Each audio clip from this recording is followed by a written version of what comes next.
Hi, Alan. It's very nice to have you back on your second 50 podcast. Thank you so much for coming. I hope you had a good holiday. Thank you.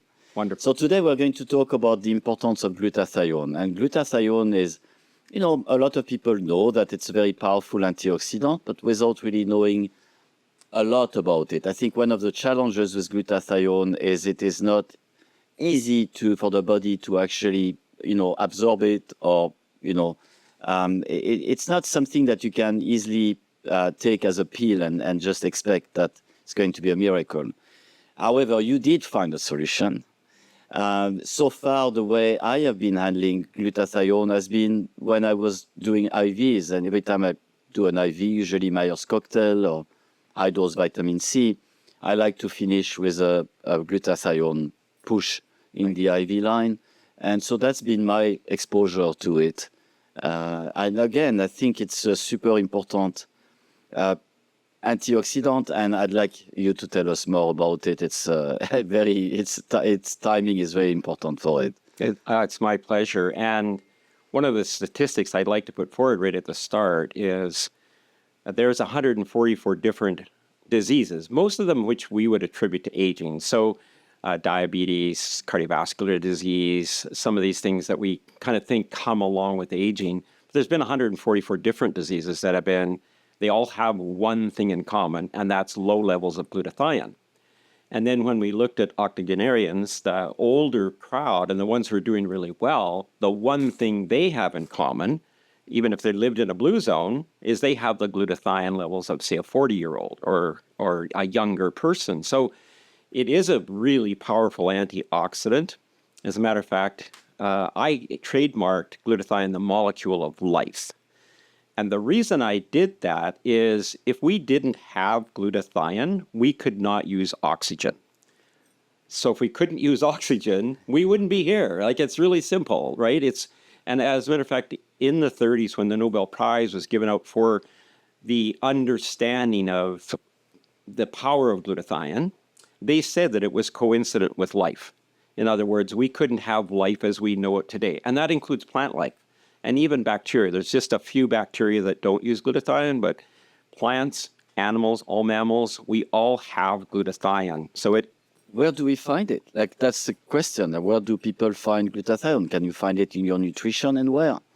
Yeah, that's a great question. So there's a lot of research been done. Actually, McGill University in Montreal has been a lead researcher in uncovering the power of glutathione.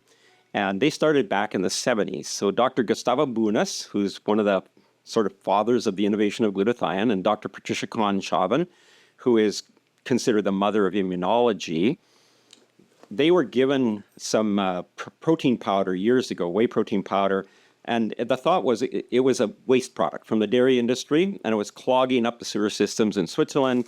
And this man, who was ahead of his time as an environmentalist, he sent it over and said, is there anything in this that's any good? So they started feeding it to their mice, and they found out that their mice would live 30 to 50% longer. So like, wow, that's incredible to get that kind of extension of life. And of course, rodents, have a very short lifespan. Even in nature, they don't have a long lifespan.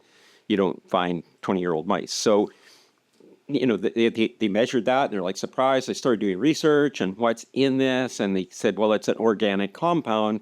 We can't really identify it, but we know from our research that it's optimizing glutathione. And it's the first thing that they'd ever found. So we would think, well, if we read about glutathione, it comes from cruciferous vegetables. It's actually the amino acid cysteine in those vegetables that's contributing to glutathione.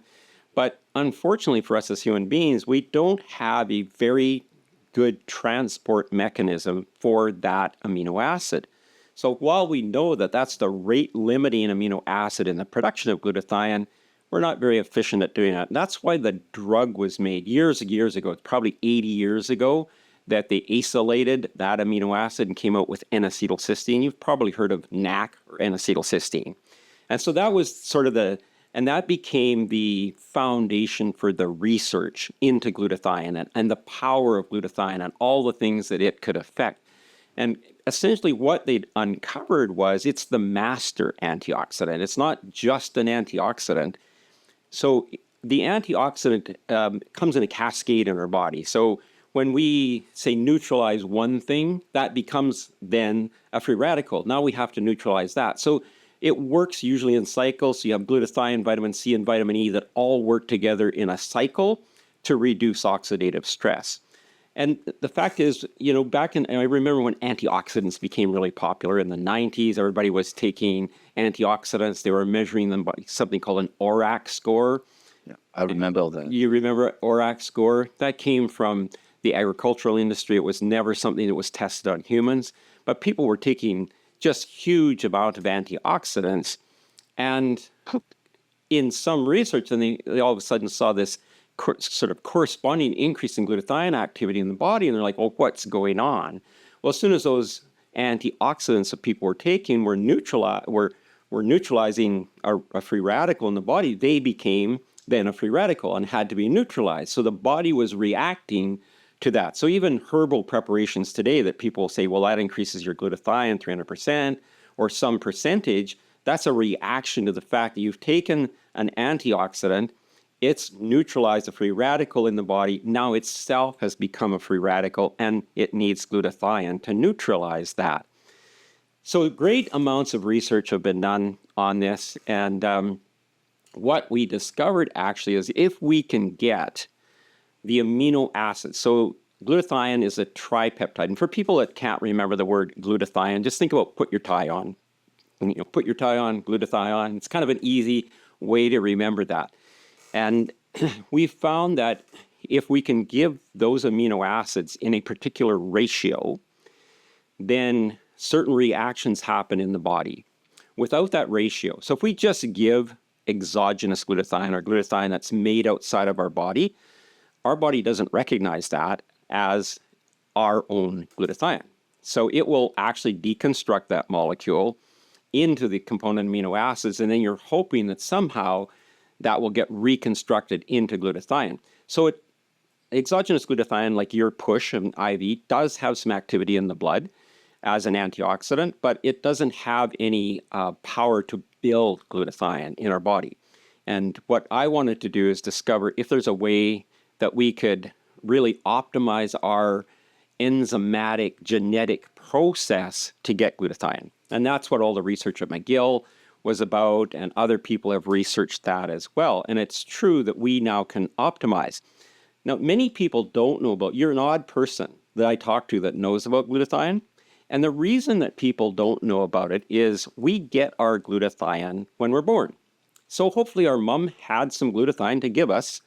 If she was low on glutathione, then we would be low on glutathione.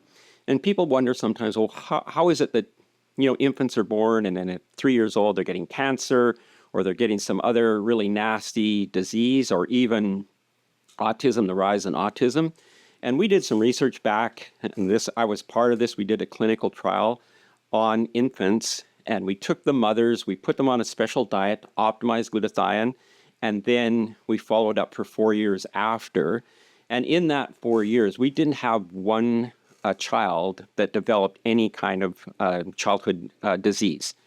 So essentially what we were trying to determine is if we can somehow optimize the nutrition in the mother, which will then optimize the nutrition in the fetus, and hopefully give that child a better chance when it comes out. And it's a very small trial. It's only 100 kids, but it was significant in the fact that out of those 100 kids, which we followed for 4 years after, never developed a childhood illness.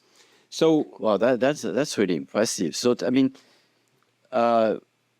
what kind of markers were you looking at? Like you followed these kids for 4 years. Like what were you looking at in more particular, comparing them to kids that were not in that group? Well, we're looking for the sort of cognitive difficulties that kids experience now, the ADHD, autism, being on the spectrum, other things like childhood asthma, which is very common. Very common. Very common. Childhood diabetes, which unfortunately it's rising. It's rising right now.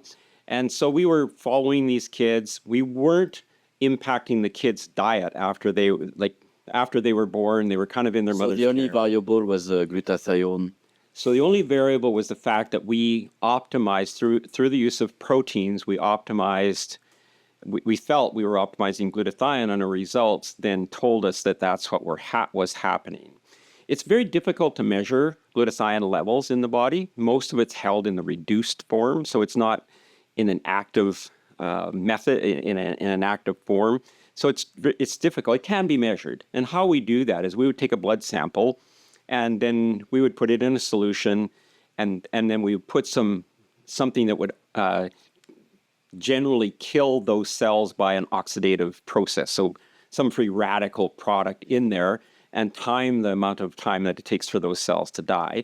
And then we would take that same batch of cells, put it in a dish, and put some glutathione in there, or solution with the precursor amino acids, and then time the difference between, how quickly these cells died compared to how quickly the ones died. And there's a significant difference in that. So that's really the only way we can kind of get a handle on glutathione levels, if we took somebody's blood and put it in some peroxyls and did some complicated things. So why is it so important for people in their second 50 to maintain a certain level of glutathione in the body? That is a wonderful question. I'm so glad you asked it, because all the research, no matter where it's done, shows us that around age 40, it's not that our glutathione, it's the recycling of the glutathione that seems to slow down. So our liver contains about 50% of our glutathione. Our lungs, another storage area, our skin, our eyes. So if you think about that, it's kind of a wonderful thing, because if we were going to be infected or invaded, it's sometimes through our skin, through our lungs, through our digestive tract, which the liver is right there, or maybe through our eyes. So to have sort of more optimal levels of glutathione in those areas is really evolutionary, wonderful. It's very, very evolutionary wonderful. And but so we don't know why, but the recycling of the glutathione begins to slow down. Now, I have some theories about that. So remember, these are just my theories. But also around age 40, people start to diet. Generally, they start to be concerned about their weight. The kids are kind of, on their way to be grown up. It's time to take care of myself. I need to go on a diet. And so we see people starting to restrict nutrients in their diet, including antioxidants. Maybe they go on a carnivore diet where they're not eating any vegetables, and relying on just meat to get their cysteine from, or some other program like that. So there's kind of an adjustment around age 40 to 50 where people they start to think about life differently. And so we might not be getting the nutrition that we were getting when we were younger. We might not be getting it, or we have such a busy life. We're eating a lot of different, foods. Like, we're not eating whole foods. We're eating a lot of foods from fast food places. So we're just not getting the nutrition. And I feel that plays a big role in it. And one of the things that I know for me as a person in my second 50 is optimizing my protein intake is extremely important. And there's a study that was done at McGill University that proved that people that were optimizing their protein as they got older tended to be quite a bit more healthy than the people who didn't. So we need to scavenge these amino acids. Our body needs to scavenge these amino acids, and if we're not focused on protein in our diet, so cysteine isn't a popular amino acid in any way, shape, or form in food. So, like, if we were going to say try to optimize glutathione just using food, you'd have to eat about 50 pounds of broccoli a day. That's a lot of broccoli. That's a lot of broccoli. Yeah, you'd have to eat a lot of food. And the reason for that is we're competing. Remember, in our intestinal tract, we have a similar number of cells as we do in our whole body. So the bacteria, the microflora in our intestinal tract is very, very populated. And they need that amino acid for their own immune system, for their own functioning. So when we take in food, we're competing, our intestinal tract is competing for the rest of our body for this very scarce amino acid in food. And a lot of it never gets to the intestinal wall. So one of the things we've played around with is how can we make sure that it's going to get to the intestinal wall and get through. And one of the ways to do that is use a bonded molecule of cysteine. So that's called cysteine. It's just two cysteine molecules together. At our cell, at the digestive tract level, that can pass through. It's got the same transport mechanism as cysteine, but it's more efficient because you're getting two molecules. So you're actually getting a 2-for-1 as it crosses the intestinal tract, and it immediately breaks into cysteine. So we don't see the bonded molecule in our blood. Even though we put it into our intestinal tract, when it comes into our blood, it is the single molecule which our body needs. So when that cysteine arrives at a cell membrane, there's receptor sites for these amino acids. Cysteine and glutamate, or glutamic acid, people will say glutamine, glutamate, they're all kind of referring to the same amino acid, right? It's just different forms of it traveling in the body. That's one of the most abundant amino acids in food, so we're never really short of that particular amino acid, glutamate. When those two come to a cell wall, we trigger an enzyme called glutamylcystyl synthetase, and it attaches those two amino acids together. So now we have a glutamate and we have a cysteine together. When that happens, a secondary enzyme is produced, and that secondary enzyme adds glycine, and now we have glutathione. We have this tripeptide, 3 amino acids. The interesting thing about those enzymes, they're from different evolutionary sources. If we look back at protozoa and we look at its single-cell organisms, the glutamylcystyl enzyme came from bacteria, and the other enzyme actually came from protozoa. So, or maybe somewhere else. We're not really 100% confident about that, but they did evolutionarily come from different sources. So to come together in mammals and in plants to provide this antioxidant activity is really amazing. How that ever happened, nobody really knows, but we do know that about them. So we have this very genetically controlled system of production of glutathione. So let's go back to your push. You put glutathione into your blood, right? So it does have some activity in the blood as an antioxidant, but glutathione has other activities we're going to talk about. So it does have some antioxidant activity in the blood. When it comes to the cell level, now remember, if a free amino acid comes to that, it triggers an enzymatic process. When a glutathione comes to your cell wall that isn't your glutathione, there's a 98% resistance to that passing through the cell wall. So people we'll give it as a liposome, right? So attach a fat to it, and hopefully that'll get it across the membrane. And it does get it across the membrane, but it's still bypassing the enzymatic process. So it's still not recognized in the cell as your glutathione. So while it might have some minor antioxidant activity inside the cell, it's still not your glutathione, and most of it's going to get destroyed. And then we don't really know what happens to those amino acids once they're in the cell. So how would you fool your body by taking a supplement that the body will think that it is my own? So there's two ways to do that. One is like N-acetylcysteine, which is that's a drug, and many people don't know that it's actually a drug because it's sold NAC, everywhere, right? But NAC. Yeah, NAC. Which I've been taking. So it's actually a Schedule II drug in British Columbia. It's a Schedule II drug in most provinces in Canada. And recently, January of 2023, the FDA kind of limited the distribution of it because they let it happen again now. Yes, and you can use the ethyl ester and a couple of other different formulations of takeoff of N-acetylcysteine. But the reason they actually wanted to limit it is because our body, because it's a drug and it goes to your liver, gets metabolized, you get used to it very quickly. So people were taking very large doses of it. And there were some complications with that amount of cysteine on our body where there's a toxicity level of cysteine. So that was the FDA's concern. Now, how many times that happened, I don't know. I've never heard of a cysteine overdose. But anyway, that was the FDA's thinking behind that, because there were people taking like hundreds of grams of N-acetylcysteine, which I don't know how they do because it smells so bad. They've got a sulfur smell. It smells like an oil well. But and so do you after you take it. So what we've discovered is if you get the amino acid, the bare amino acids, so like cysteine, and you can put it in different formulas. So there's a formula that's like we have BioImmune on here. That's a formula that I made. I put that in neem and some other different sort of, You have asparagine, yes, neem bark extract, citrus bioflavonoids, limonoid extract. It's a proprietary blend. yeah. So limonoids are basically fat from plants in a simple, we're making it very simplistic here. So instead of using a liposome, we're using that to transport the amino acids to the cell wall. And also there's some indication from research that the limonoids will trigger the enzymatic process.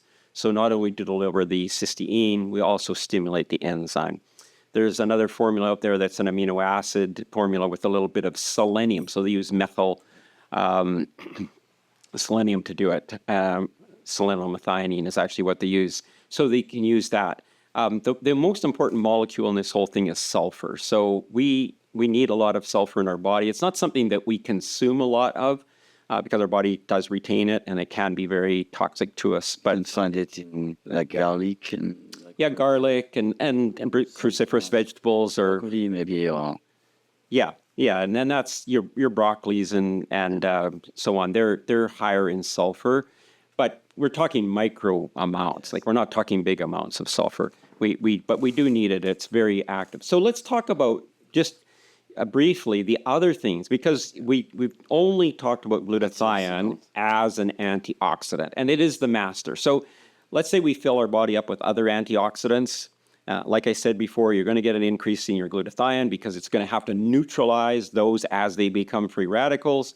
So taking a ton of antioxidants isn't going to be as useful as just optimizing glutathione. So if you optimize glutathione along with vitamin C and vitamin E, which are the three that they work as a cycle in your body, that's much better than taking a whole handful of antioxidants. antioxidants. What people take typically, you would say, give us some example. I mean, I take resveratrol. Yeah, resveratrol. Nogenol. You know, the most popular is just a mix of greens. Yes, well, that's true. Right. And I think when we look at the chemical composition of most of the greens mixes, there's some alkaloids mixed in with something else, and there's all sorts of chemical compositions in there.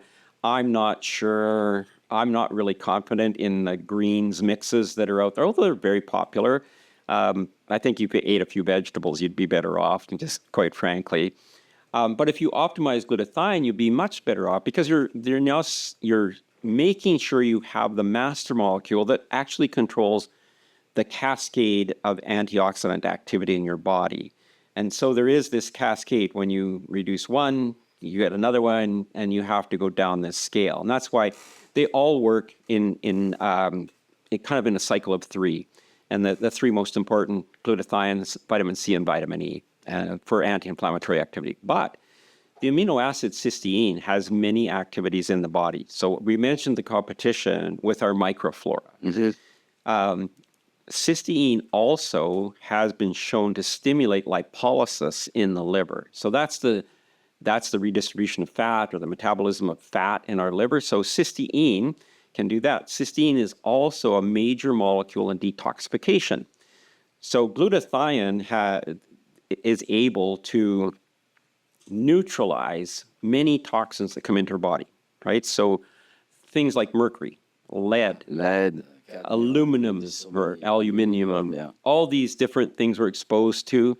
Glutathione can actually, through a process in the body, make them into a liquid form, water-soluble form that can actually pass out through our skin or through our kidneys or through the fecal matter. So glutathione, the cysteine, is the major driver of the detoxification. So it's actually the master of the antioxidant function. It's also the master of detoxification function. And that's even a bigger thing. And then it's also the master of inflammation.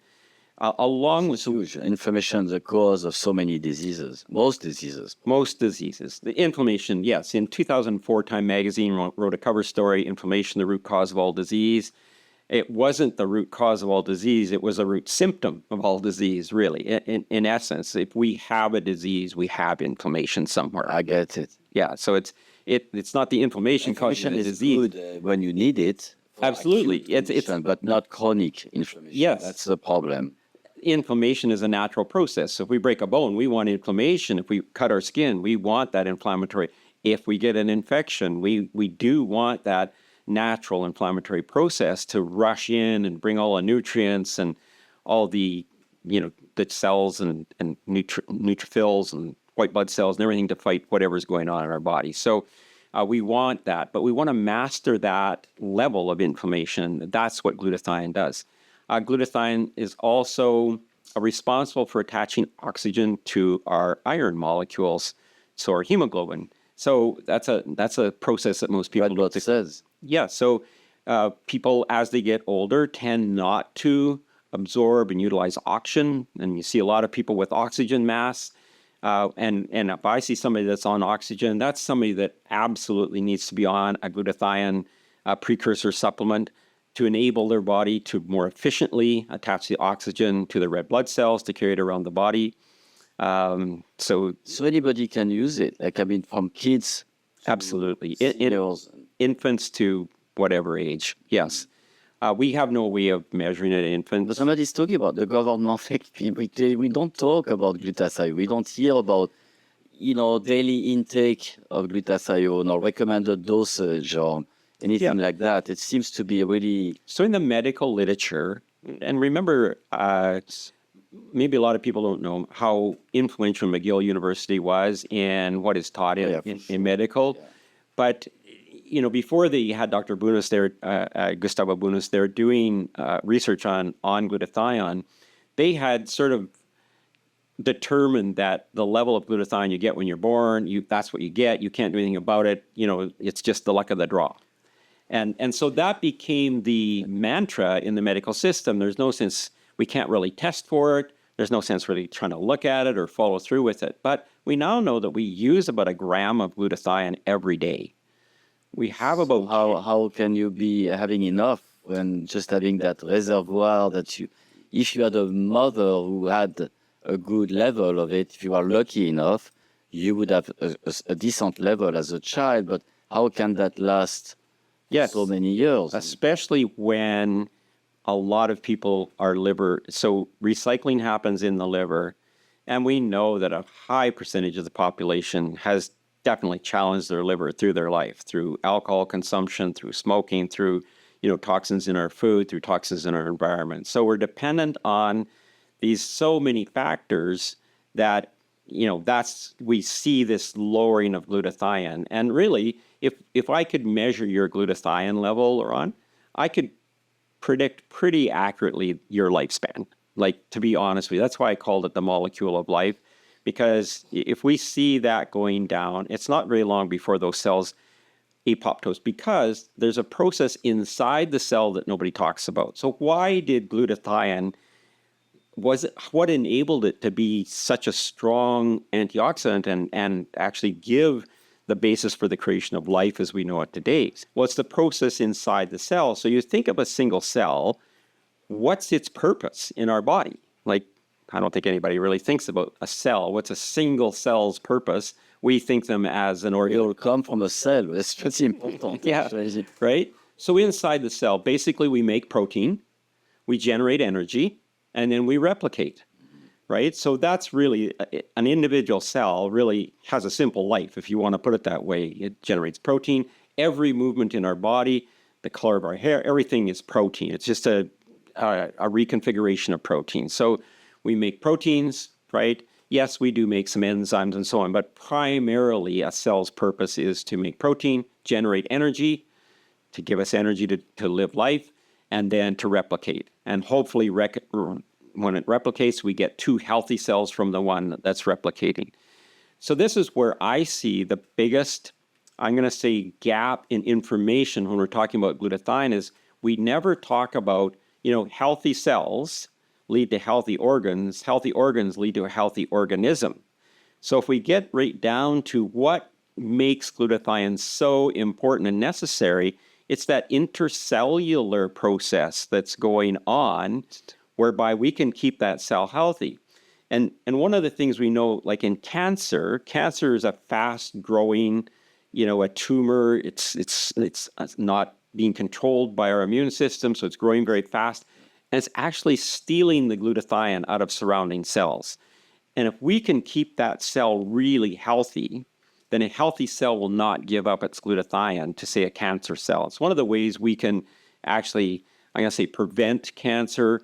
We can use glutathione in the treatment of various cancers as well. We can't use IV glutathione. We can't use exogenous glutathione because your cancer cells will use that, right? That's right. They will take it. But the interesting thing about cancer cells is they're not as efficient at uptaking the amino acids as your healthy cells. So we can, when we optimize glutathione in somebody who has cancer, we can see their healthy cells staying healthier, and the cancer cells tend to wither. And on that, even on probably doing live blood analysis.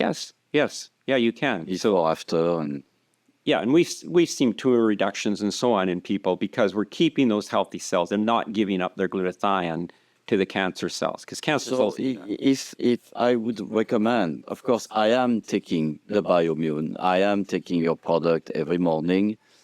What dosage do you recommend to people? How long should they take it for? Of course, they should keep taking it, I think. Yes, it's something that I would take the rest of my life. I mean, it's just one of those things. I know that my body's using at least 1 gram a day. You know, if you're sick, you're going to use more. If you're under a lot of stress, so stress burns through your glutathione, and there's who isn't under lots of stress these days. So I made that formula so that it replaces 1 gram of glutathione every day. The potential is in there to replace. I can't see that for sure because I don't know anybody's body condition, but I made it so that potentially you could replace that gram of glutathione that you're utilizing every day. Now, just keep in mind, when somebody's on medication, for instance, and that has to be metabolized and then removed from the body. So let's say we're just on something simple like Tylenol. Tylenol is considered really safe and effective until recently. Now they're beginning to question the safety and efficacy of Tylenol because people are consuming it in a huge amount. Liver and kidney potential issues. Right. And so 50% of our glutathione is stored in our liver. If we're taking 500 milligrams of Tylenol every 4 to 6 hours in our body, we're occupying about 50% of our glutathione in our liver. So we're actually prohibiting our body from accessing the main storage mechanism for glutathione. And that's why I believe we see, somebody who gets sick and then they get worse. They start off with one disease and then they get another disease. And I wonder sometimes if it's because, we're giving them medications. Those medications need to be metabolized. They need to be excreted. You're occupying your immune system with that process. Right? Instead of allowing your immune system to function as normal and fight whatever the inflammation is in your body and so on. And that's where I think glutathione optimization becomes really important. Is, if you're somebody that's on a whole bunch of medications for different reasons, and people are on for different reasons. The other thing that I'd like to mention is, and this is something that people I don't believe are too aware of, but you have, I'm going to say it's kind of a separate immune system for your brain. So our brain really needs to take care of itself. Your brain is composed essentially of fat and water, a little bit of protein, but it's essentially fat and water. So if we get something in there that's fat soluble, we'd like to get it out of there very quick. So we have a little extra sort of immune function in the brain that's powered by glutathione. And as you get older and we worry about cognition problems, well, that's another reason why I think as we get older, it becomes even more important to optimize glutathione along with exercise, right? And exercise produces brain-derived neurotropic factor. It's the only way we get it, which is the most important protein in our brain for brain health. But many people don't, they kind of think in the general sense, I need glutathione for my immune system to help me from getting a cough or a cold or maybe for something else. But no, we actually need it for our brain. And that's really important. And the other thing that this is sort of cosmetic and not really that important, but it does actually preserve hair color. So, I'm in my 70s. I don't have a lot of gray hair, and I attribute that to the fact that I've been many years actually optimizing my glutathione. I actually have a special solution that I do use on my head to optimize glutathione because it does feed the hair follicles as well. So somebody says to me, "Are you cheating?" Well, yes, I'm cheating a little bit. I do know to optimize the glutathione. You'd have to give me that formula. Well, It's interesting. super important topic, super interesting. Again, we don't hear enough about it. When we do hear, it's confusing message. Even I would say sometimes when I ask my naturopathic doctors, to give me some glutathione, if you ask for MD, there's confusion. And, like, yes, taking it as a push in the blood, I thought that was the best way, but now you clarified that. And again, a lot of naturopathic physicians don't even think about it. No, and your physician won't think about it I at all know. because there is no pill, That's right. essentially. But there is one now, but it's more acting as a precursor. Yeah. It's helping your body to actually. But as a doctor, I can't write you a prescription that you take to the drugstore and you get No. glutathione and it's covered by a medical. So that is a real challenge. But more and more research. So it's the most researched item in the human body. There's about almost 200,000 now articles on PubMed on. That's huge. It's more than vitamin C, vitamin E. Why is it so researched and at the same time there's a lack of awareness in the public? It's a really confusing thing to me. Now, just prior to COVID, 2,500 medical professionals from the United States and Canada did write a letter to the FDA and Health Canada requesting that glutathione optimization become standard practice in the medical industry because it's so important, right? So during COVID, if people had good levels of glutathione, what could have changed? What's really interesting about that is March 20th, there was an article that appeared in our local newspaper.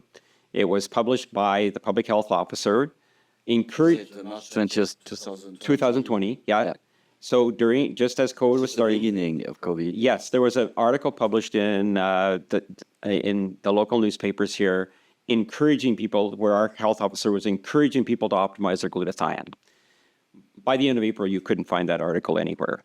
So it was taken down. It was taken down. It disappeared. What a shame. What a shame. Because We heard about vitamin D, but that also was it was vitamin D, kind of zinc, a little bit, yes. But yes, glutathione. So there is a product that's available, that's now going to be available in Canada soon, that actually has a patent against 13 viruses. The only reason it didn't have COVID is COVID didn't exist when the patent was applied for. But that's a product they're currently getting an NPN number for Canada. So that is specific for viral infections. And that's interesting. Yeah, so the reason they created that was for the Zika virus. And glutathione is very effective at HIV. Dr. Luc Montagnier, who won the Nobel Prize, right? Montagnier, of course. Passed away. Brilliant man. Brilliant man. Brilliant And man. he, in his book, he wrote a whole chapter on how effective glutathione is in the treatment of AIDS. And he was actually, he I think he discovered it. He did the research on glutathione and HIV. Yes. Okay. And then he wrote his book, and then he was basically, I'm trying to say, he was ostracized by the medical community. He was during COVID. Yes. It's a shame. Yeah. He won the Nobel Prize. He was like a. Yes, and he wanted people to take glutathione. No, nobody would let him say that. So, but there is a product that was patented for Zika viruses, but that in Canada, that product just received a patent recently for 13 different viruses. That's really encouraging. Yes. As a treatment, so people understand, like in Canada, when we get an NPN number, there's different classes, right? So there's a class 1 which says I can sell that supplement on the market. Basically, it's the ingredients are safe, whatever. There's a class 2, which is to say that the combination of ingredients are safe. Then there's a class 3 where we can start talking about treatment, right? Where something can be used as a... You can actually make a claim. You can make a claim for a treatment, right? And That's a higher level of... correct. And you have to supply more information to Health Canada to get a class 3 NPN number. You have to, document some of the research that's been done on the product. So I'm very excited. I do have a new website for people. It's just glutathione/GSH. And GSH is the universal symbol for glutathione. Yeah. So glutathione/gsh.com. On there, they can go, they can read all about glutathione. There's many articles on there, things from PubMed. And if people are going to research, I'm going to just ask them not to go to Google and research glutathione. If you want to research... Why not? Well, because the information is out of date. Oh, it's going to be, the correct information is going to be buried so far down, I guess. So just go to PubMed, right? You can just Google PubMed, type in glutathione in the search engine, Yeah. and you will get current research even from 2024. So there's real current information, and you can go back many, many years. You can see, you can look up Gustavo Bunis, you can look up Dr. Patricia Kahn-Chaban, who's now a British Columbia resident. She's about 87 years old. She still skis. She rides her bike. She's an amazing individual.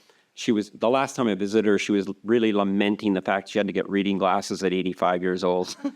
And so just an amazing individual. But there's a lot of Canadians that were involved in the research of glutathione. They'll find lots and lots of information on it on PubMed, and it'll be current, peer-reviewed information. Well, it's nice to see that Canada has been kind of leading the way in that research.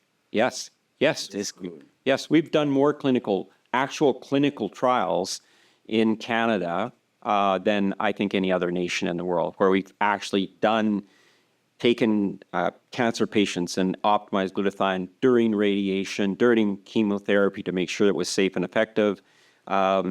We did one for you. So you want to be careful that people think we should take antioxidants. Well, the problem with that, as you said very rightly, is that you can actually help feed That's right. cancer cells. And then people forget about this cascade where an antioxidant becomes an oxidant. That's right. Right? And so you're defeating, if you're not optimizing glutathione in the treatment of cancer, you're just taking antioxidants, the effectiveness is very questionable because of the cascade of oxidation. Yeah, oxidation. Well, that was very educational, and that cascade of you're talking about here when it comes to free radicals and antioxidants is something people don't think about. So sometimes more is not necessarily better when people go, I take a huge amount of supplements and vitamins every day. However, I'm very careful on how I take them, what combinations and so on. And I think sometimes people have a tendency to take too much of one, not realizing that it can create an imbalance in the system. So, yeah. I look at somebody like, when a Nobel Prize was given out for the vitamin C, for instance, right? Mm-hmm. Where glutathione wasn't involved. And so, now they're doing 50,000, milligrams of vitamin C. Well, I've done IVs with 25 grams, 35 grams, 50 grams. Yeah, a lot of vitamin C. And without glutathione, like you could reduce that spectacularly if you optimize glutathione. In 2019, the Nobel Prize was actually given out for hyperbaric oxygen therapy with glutathione optimization. Oh, together. Together. So they were doing their hyperbaric oxygen therapy. But what qualified them for the Nobel Prize was the addition of the ability to control the reactive oxygen species, so you can reduce time, reduce pressures, and still get the same result. So that's a very important aspect of glutathione. And just, it's the easiest thing to do, right? And you can't overdo it because it's genetically controlled. Is it affordable? How much is your supplement? Oh, it's like $65 Canadian. How much? About $65 Canadian a month. So like $2 a day, basically. Yeah. That's what you're talking about. Yeah. Yeah. Yeah. And I've seen glutathione supplements that are, $200. Of course. And so on. So it doesn't have to be. Doesn't have to be. So it's always great to be here. You ask such... Thank you so much. I really appreciate your great questions, right? You give really great questions. Well, there's so much more to come. We have so many topics to discuss. We are going to talk about stem cells. We're going to talk about peptides. We're going to talk about the discovery of the essential amino acid, fatty acid C15. We are going to talk about red light therapy. We need to talk about hyperbaric oxygen therapy. We talk about spirulina. I met one of the experts in the world on the spirulina and chlorella. It's fascinating. So I'm super excited, and I'm glad that we talked about glutathione first, because it seems to be so essential.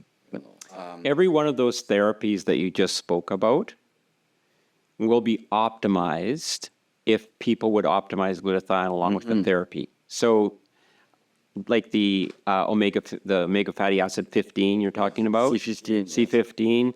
C15. We already know that through our research that we can optimize the effectiveness of the anti-inflammatory part of omega fatty acids. It's very conducive to red light therapy, taking spirulina, chlorella, any of those things. All of those things actually depend ultimately are dose dependent on your glutathione levels. So if you need more of that, it's really telling us that your glutathione. But you're saying 2 a day, that's all you need. 2 a day is all you need. Yeah, unless you're suffering from something, and then we would look at Doing more, maybe. doing more. Alan, it's a pleasure again. Thanks again. See you very soon again on our podcast. All right. Thank you for the time. Appreciate it. Thanks. Yeah, bye-bye.